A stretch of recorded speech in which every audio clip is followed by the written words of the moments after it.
بتا دیں کہ دریائے سرخ کی طرف جانے والا ایک کھال ہے.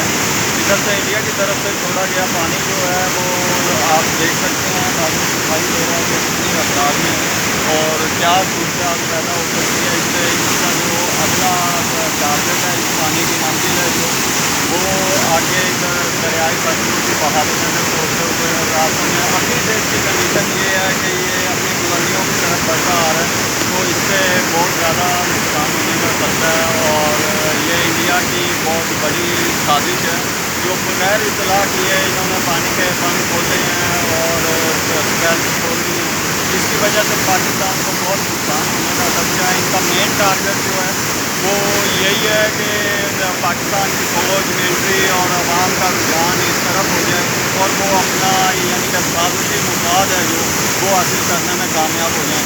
لیکن میں انڈیا کو یہ واضح پیغام دینا چاہتا ہوں کہ انڈیا جتنی مرضی سازشیں کر لے وہ اپنے ناپاک عزائم میں کبھی بھی کامیاب نہیں ہوگا.